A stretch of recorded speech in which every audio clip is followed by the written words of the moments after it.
300 வருஷத்துக்கு முன்னாடி பழனி கோயில் பண்டாரங்களால பூஜிக்கப்பட்ட இடம். அது சைவ பண்டாரங்கள்னு பேரு.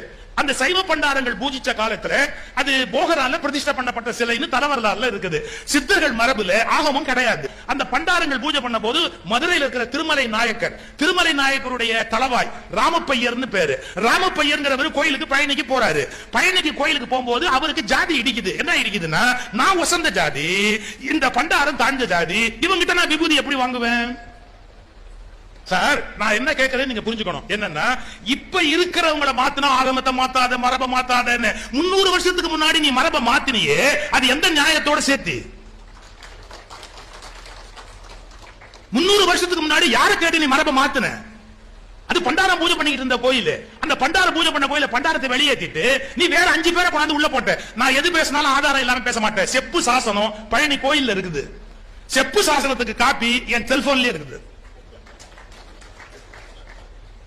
செப்பு சாசனத்துக்கு காப்பி என் செல்போன்ல இருக்குது. வேணா என் Facebookல போற யாராவது எடுத்து படிச்சுங்க. ராமப்பையன் என்பவர், அந்த கல்வெட்டு ரொம்ப வித்தியாசமா இருக்கும்.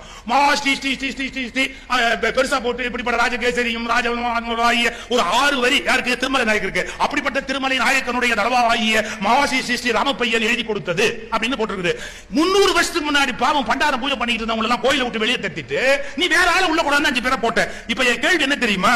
இப்ப 2 பேரை கவர்மெண்ட் போட்டா நீ கோர்ட்டுக்கு போற, ஜட்ஜி பதறாரு, உடனே அந்த 2 பேரை வெளியே தள்ளி இந்த 2 பேரை உடனே அப்பாயிண்ட் பண்ணுங்க, மரபை மாத்தாதேங்கற, ஆகமத்தை மாத்தாதேங்கற. யாரை கேட்டு 300 வருஷத்துக்கு முன்னாடி நீ பண்டாரத்தை மாத்துன? யாரை கேட்டு பண்டாரங்களை விலைக்கிட்டு அந்த இடத்துல வேற ஜாதிக்காரனை கொண்டாந்து நீ பூஜைக்கு போட்ட? அந்த அத்தாரிட்டி உனக்கு யார் கொடுத்தா? அப்ப என்ன அர்த்தம் அப்படின்னு கேட்டா, இந்த உலகத்தில் தமிழனை யார் வேண்டுமானாலும் விலக்கி விட முடியும், ஆனால் மற்றவர்களை யாரும் விலக்க முடியாது என்கிற ஒரு வர்ண பேதம் இந்த நாட்டில் கொடுமையாக நிலவிக் கொண்டிருக்கிறது. சும்மா எது கேட்டாலும் ஆகமா ஆகமா. ஆகமம்னா உங்க சௌரியத்துக்கு மட்டும்தான் ஆகமமா? மற்ற இடத்துல எல்லாம் ஆகமத்தை பார்க்க மாட்டீங்களா? இது என்ன தர்மத்தோட சேர்த்து 5 பேர் வாழ்க்கையை கெடுத்தீங்களே. அங்க பூஜை பண்ணிட்டு இருந்த 24 பண்டாரத்தை விரட்டி அடிச்சீங்களே.